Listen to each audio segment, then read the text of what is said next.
Please, don't. Elizabeth?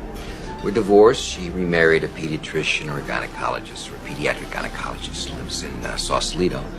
My father killed himself when I was 13 years old. He jumped from our family's rooftop in San Francisco, leaving behind a note that said simply, "I had no choice."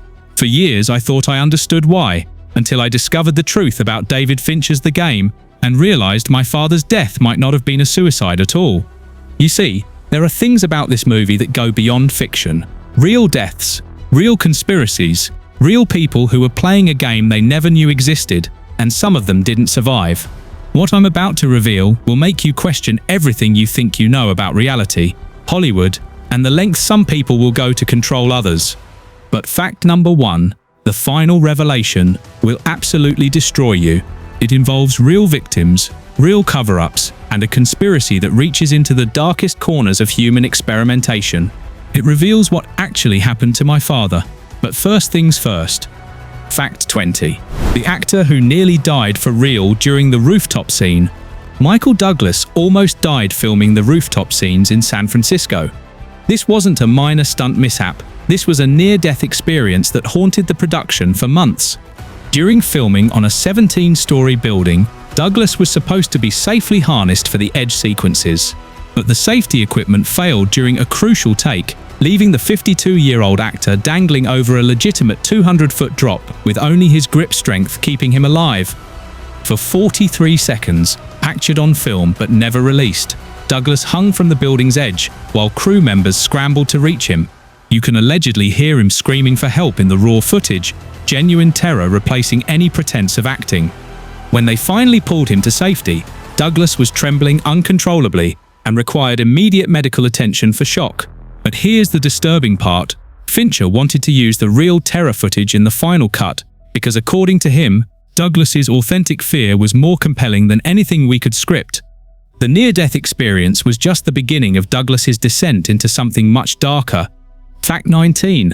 Michael Douglas's method madness became genuine mental breakdown. Douglas didn't just act paranoid for the game, he became genuinely paranoid during filming. The line between performance and reality dissolved so completely that his own family became concerned for his mental health. His wife Catherine Zeta-Jones allegedly called David Fincher multiple times, begging him to ease up on Douglas because he was having trouble distinguishing between the character's psychological breakdown and his own deteriorating mental state. Douglas began suspecting real people in his life were part of an actual conspiracy against him. He started recording conversations with friends, checking his food for poison, and hiring private investigators to follow people he thought were watching him. The method acting had consumed him so completely that even after filming Wrapped, Douglas continued therapy for months to separate his real identity from Nicholas Van Orton's paranoid worldview. But the psychological damage was already done, setting the stage for real-world consequences that nobody saw coming. Fact 18. The Sean Penn casting that nearly destroyed their friendship. Sean Penn and Michael Douglas had been friends for decades before the game, but their relationship allegedly never recovered from the production. Penn's casting as the manipulative brother Conrad wasn't just acting, it became a real psychological warfare between two men who genuinely cared about each other. Fincher encouraged Penn to genuinely mess with Douglas's head between takes, blurring the lines between their characters' relationship and their real friendship. Penn would show up unannounced at Douglas's house, leave cryptic messages, and engage in behavior designed to keep Douglas in a state of constant unease. What started as dedicated method acting became actual emotional manipulation between friends. Douglas later admitted he began questioning Penn's real motives, wondering if his old friend was genuinely trying to drive him toward a breakdown for the sake of authenticity. Their friendship allegedly never fully recovered. They rarely speak now, and when they do encounter each other at industry events, crew members from the game say the tension is still palpable 25 years later. Fact 17. The CRS company was based on a real organization. The mysterious Consumer Recreation Services wasn't just a fictional company created for the movie. It was allegedly based on a real organization that provided immersive experiences for wealthy clients seeking psychological thrills. During research for the script, writers discovered underground companies that specialized in elaborate psychological games for the ultra-rich. These weren't entertainment businesses. They were sophisticated psychological manipulation services that operated in legal grey areas. Some of these real companies allegedly used methods that bordered on torture, sensory deprivation, false imprisonment, and systematic psychological breaking designed to give wealthy clients the thrill of losing control without actual consequences. The fictional CRS was so close to these real organizations that several companies allegedly contacted the studio's legal department, concerned that the movie would expose their actual business models. The line between fiction and reality was uncomfortably thin. Fact 16. The suicide theme triggered real deaths.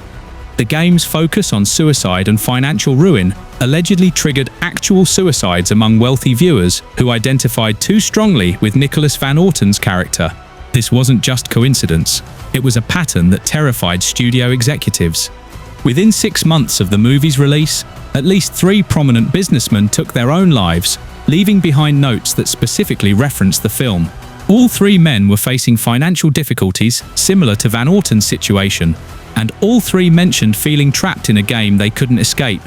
The studio allegedly hired crisis counselors and quietly reached out to the families of the deceased, offering support and attempting to determine if the movie had genuinely influenced their decisions to end their lives. Mental health professionals began warning about the movie's potential impact on vulnerable viewers, particularly wealthy individuals experiencing financial stress or isolation. The entertainment had accidentally become a suicide manual for people living similar lives. Fact 15. The graffiti artist who disappeared. One of the graffiti artists hired to create the urban art seen throughout the movie disappeared during production and was never found. This wasn't just someone quitting their job. This was a complete vanishing that remains unsolved today. Marcus Chen, a 23-year-old local artist, was working on the elaborate graffiti sequences in the underground scenes when he simply didn't show up to set one morning. His apartment was empty, his bank accounts untouched, and his car was found abandoned near the filming location. Police investigated but found no evidence of foul play.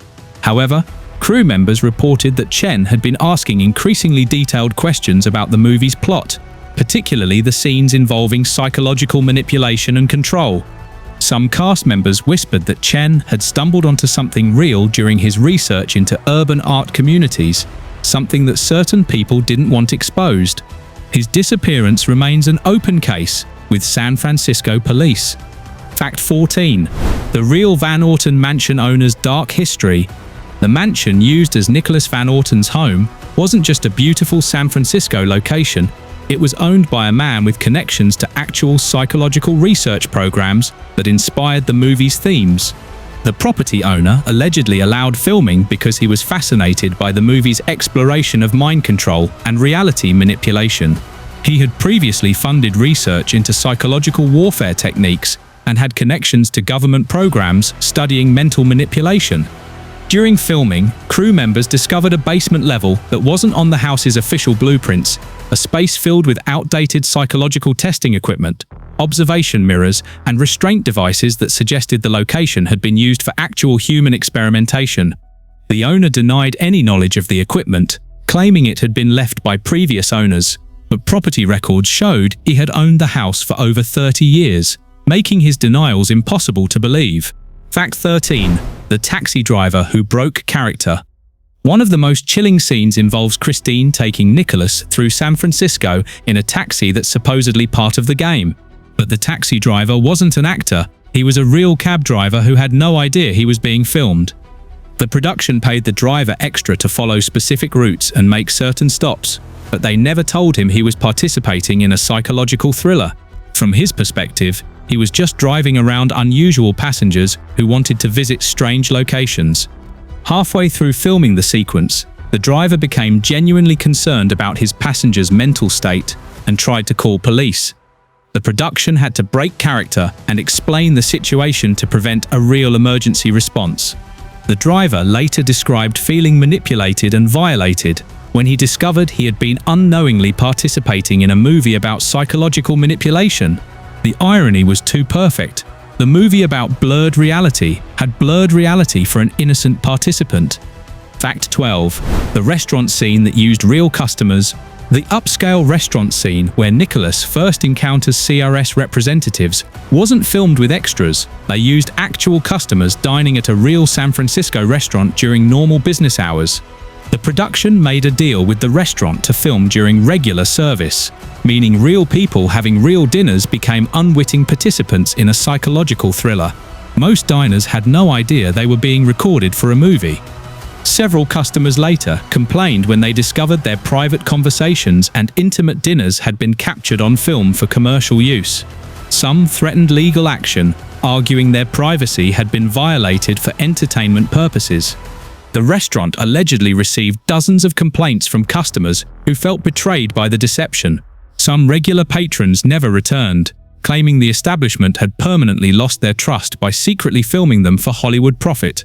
Fact 11. The Deborah Kara Unger method that went too far. Deborah Kara Unger's portrayal of the mysterious Christine involved method acting techniques that allegedly damaged her psychologically. She spent months living as a professional manipulator, learning real con artist techniques and practicing emotional deception. Unger consulted with actual con artists, studying their methods for gaining trust, manipulating emotions, and maintaining false identities. She became so skilled at deception that she began using these techniques in her real relationships. Friends and family reported that UFO became increasingly manipulative and emotionally distant during filming, and for months afterward. She had learned to lie so convincingly that she struggled to maintain authentic relationships. The actress later sought therapy to unlearn the manipulative behaviors she had developed for the role. The character had infected her real personality, leaving lasting psychological scars that took years to heal. Fact 10. The missing footage that exposed too much. Over 40 minutes of footage was allegedly cut from the game because it revealed too much about real psychological manipulation techniques. This wasn't just standard editing, it was deliberate censorship of information that could be dangerous in the wrong hands. The deleted scenes reportedly contained detailed explanations of how to break someone's psychological defenses, create false memories, and systematically destroy a person's sense of reality. The techniques shown were too accurate and too detailed for public consumption. Government consultants allegedly reviewed the footage and demanded its removal, arguing that the movie could become a how-to manual for psychological warfare. The studio complied, but copies of the deleted footage allegedly still exist in private collections. Some of these suppressed scenes reportedly showed real psychological experiments conducted on unwilling subjects, techniques that had been declassified just enough to inspire the movie's plot but remained too sensitive for public viewing. Fact 9. The Van Orton Building Incident. The building used as Van Orton's office experienced a suspicious number of accidents during filming, including equipment failures that nearly killed crew members and mysterious fires that destroyed sets. 3 separate incidents occurred within 2 weeks. An elevator cable snapped with crew members inside. Electrical systems failed during a crucial night shoot, causing equipment to explode, and a fire started in an empty office that had been used for filming just hours earlier. Building security footage from these incidents allegedly disappeared from their systems, and the building's insurance company launched an investigation into possible sabotage. The accidents were too numerous and too well-timed to be coincidental. Some crew members reported feeling like they were being watched while working in the building, and several requested transfers to other Fincher projects rather than continue filming in what they considered a dangerous location. Fact 8. The stunt double who vanished. Michael Douglas's primary stunt double for the dangerous rooftop and building scenes disappeared 2 weeks before filming wrapped and has never been found. This wasn't just missing work, this was a complete disappearance that remains unsolved. Jake Morrison had been Douglas's stunt double for multiple films and was considered one of the most professional in the business. He was scheduled to perform the final rooftop sequence when he simply didn't show up to set. His apartment was empty, his car was gone, and his bank account showed a large cash withdrawal the night before he disappeared. Police found no evidence of foul play, but also no indication of where Morrison might have gone. Some crew members whispered that Morrison had become increasingly paranoid during filming, claiming he was being followed and that someone was watching him perform the dangerous stunts. His disappearance added real fear to a movie already filled with fictional paranoia. Fact 7. The real suicide note discovery. During location scouting for the movie, the production team discovered a real suicide note hidden in the walls of a building they were considering for filming. The note described a game that had gone too far. The note, dated 3 years before the game went into production, described a wealthy man's involvement in what he called an elaborate psychological experiment that had destroyed his life and left him with no choice but to escape. The parallels to the movie's plot were so striking that the production team initially thought it was a hoax, but police confirmed the note was genuine, connected to a real suicide that had been investigated and closed. The discovery allegedly influenced several script changes, with some elements of the real suicide note's language appearing in the final film. Fiction was borrowing from a real tragedy in ways that made cast and crew deeply uncomfortable. Fact 6. The CRS actors who stayed in character. Several actors playing CRS employees allegedly never broke character during the entire production, maintaining their manipulative personas even when cameras weren't rolling. This wasn't dedication, it was psychological commitment that crossed ethical boundaries. These actors studied real cult indoctrination techniques, learning how to maintain false identities and manipulate people's emotions even in casual conversations. They practiced on unsuspecting crew members, using filming as cover for actual psychological manipulation. Several crew members reported feeling genuinely manipulated and emotionally violated by interactions with these actors, not realizing until later that they had been test subjects for method acting techniques that bordered on abuse. The actors allegedly justified their behavior as necessary for authenticity, but mental health professionals who later learned about these techniques described them as potentially traumatic for the unwitting subjects. Fact 5. The Douglas family curse connection. Michael Douglas's own family history with suicide made his performance in the game disturbingly personal. His uncle had committed suicide, and Douglas had struggled with depression throughout his career, factors that made the role psychologically dangerous. Douglas later admitted that playing Nicholas Van Orton forced him to confront his own suicidal thoughts and family trauma in ways that nearly broke him psychologically. The movie became unintended therapy for generational trauma. His therapist allegedly advised him not to take the role, warning that it could trigger a genuine psychological breakdown. Douglas ignored the advice, believing he could handle the emotional demands of playing a man contemplating suicide. The performance was so emotionally draining that Douglas required months of intensive therapy afterward to separate his own mental health struggles from the character's psychological journey. Art had become too close to life. Fact 4. The Real Game Company lawsuit. A real company providing life adventure experiences to wealthy clients sued the studio, claiming the game had stolen their business model and exposed their proprietary psychological techniques. Adventure Dynamics Inc. had been operating since the early 1990s, providing elaborate role-playing experiences for rich clients who wanted to feel genuine danger without actual consequences. Their services included fake kidnappings, staged emergencies, and psychological challenges. The lawsuit alleged that the movie's writers had researched their company extensively and recreated their actual methods without permission. The fictional CRS was allegedly based directly on Adventure Dynamics' real business practices. The case was settled out of court for an undisclosed amount, but legal documents suggest the movie had indeed exposed real techniques used by companies that preferred to operate in shadows. Fact 3. The Fincher mind control experiment.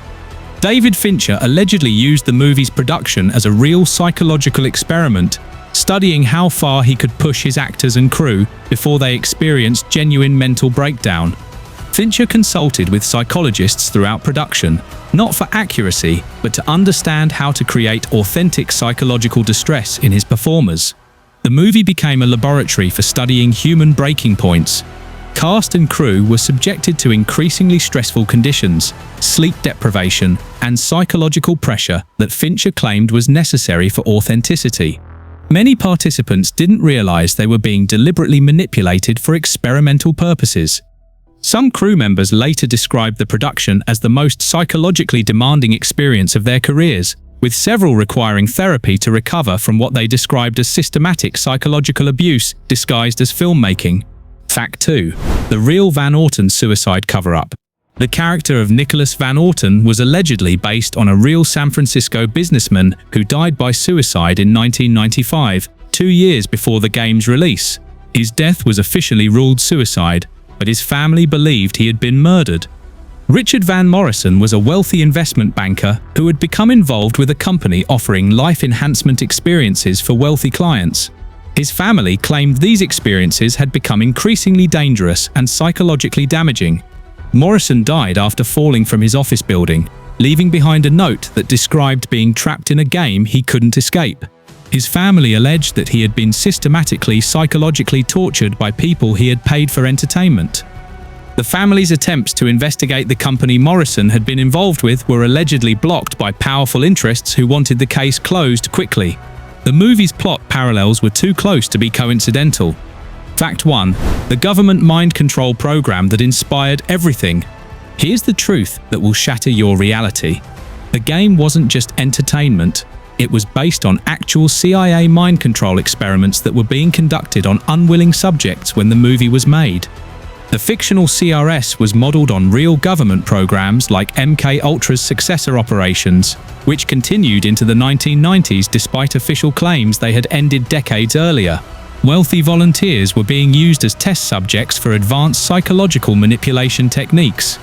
Documents leaked years later revealed that the CIA had been funding private companies to conduct psychological experiments on wealthy individuals who thought they were paying for extreme entertainment experiences. The subjects had no idea they were actually participants in government mind control research. The movie's writers had unknowingly stumbled onto these real programs during their research, and their fictional plot was so close to classified reality that government agencies tried to shut down production multiple times. But here's the most terrifying part. Some of the suicide victims who died after watching the movie weren't actually suicides.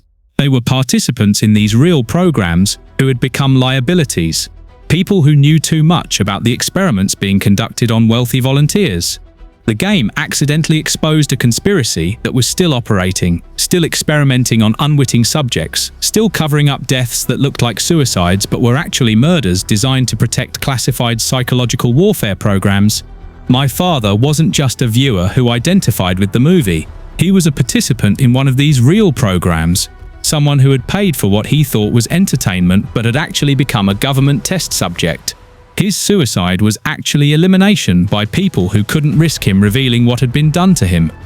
The movie that was supposed to be fiction was actually the most allegedly accurate documentary about government mind control ever disguised as Hollywood entertainment, and the people who died because of the movie were actually killed to keep the real conspiracy secret. Which part shocked you the most? Let me know in the comments.